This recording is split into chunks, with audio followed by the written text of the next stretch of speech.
आबंध bond 13 metre.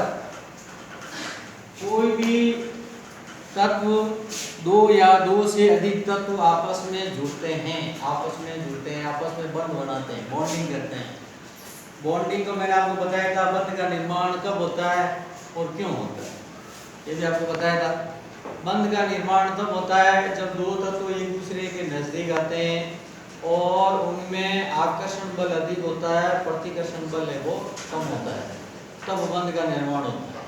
ठीक है, अब ये आबंध की लंबाई क्या है, आबंध की है वो लंबाई क्या है, आबंध की लंबाई, इसको हम सरल भाषा में पढ़ेंगे।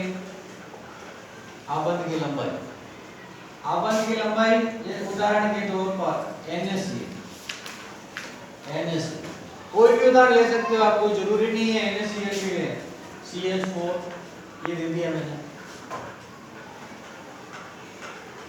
तो CH4 में कैसे संरचना होती है, ऐसे ये इस प्रकार की स्ट्रक्चर होती है ना। ये आपका NaCl, ये आपका CH4। अब इसमें जो ये बंध पाया जाता है ये एकल बंध है, एकल बंध। ठीक है, इसी प्रकार ऑक्सीजन, ऑक्सीजन में ये डबल बॉन्ड पाया जाता है, इसको कहते हैं द्विबंध। इसी प्रकार नाइट्रोजन में N2, नाइट्रोजन और नाइट्रोजन के बीच में ट्रिपल बॉन्ड पाया जाता है, इसको कहते हैं त्रिबंध।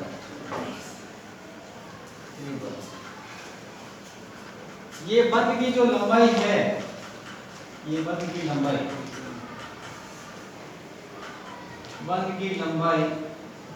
इसको pm में मापा जाता है। pm का मतलब होता है पिकोमीटर, pm का मतलब होता है पिकोमीटर के अंदर मापे जाते हैं। अब प्रश्न ये उठता है, जब सिंगल बॉन्ड हो, डबल बॉन्ड हो और ट्रिपल बॉन्ड हो, तो बंध की लंबाई पर क्या प्रभाव पड़ता है, बंध की लंबाई पर क्या प्रभाव पड़ता है। तो इसका सीधा सीधा संबंध है, इसका सीधा सीधा संबंध है।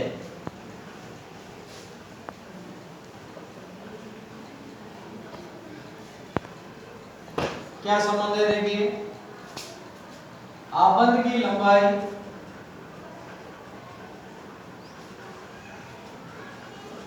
बटा आबंध,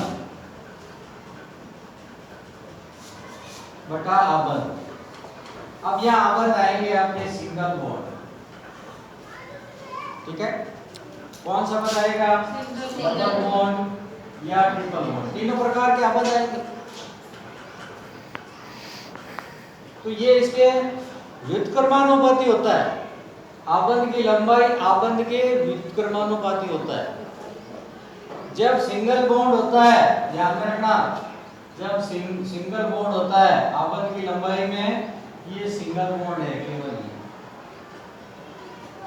तो ये आबंध की लंबाई अधिक होती है। ठीक है, और जब डबल बॉन्ड होता है तब मध्यम, तब इसको कहते हैं मध्यम, और जब ट्रिपल बॉन्ड होगा तब होगा आपके अत्यंत कम, अत्यंत कम।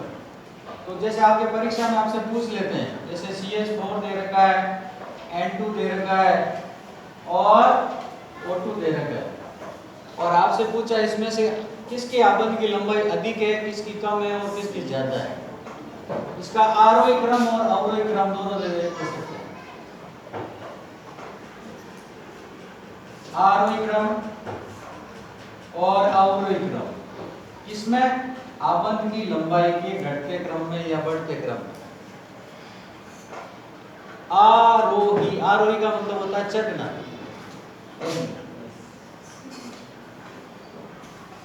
और अवरोही का मतलब होता है उतरना।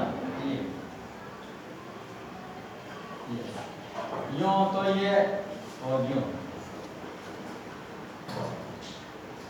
ये तो आप 10वीं क्लास के अंदर पढ़ चुके हैं और क्या है, या इससे छोटी की क्लास है उनमें नहीं पढ़ा है आपने।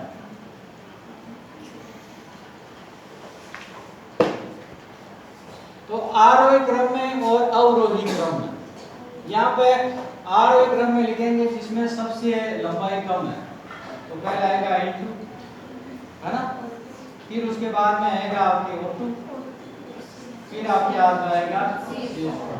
या एक उदाहरण आपको दे दूं, अगर NaCl का दे दे तो NaCl आ जाएगा। अब अवरोही क्रम के अंदर दे तो फिर ये NaCl पहले आएगा, NaCl या CH4 ये आएगा, उसके बाद में आएगा आपके O2 और उसके बाद में आएगा N2। यानी आपस की लंबाई सबसे कम N2 में है, सबसे कम, और सबसे अधिक यहाँ पे।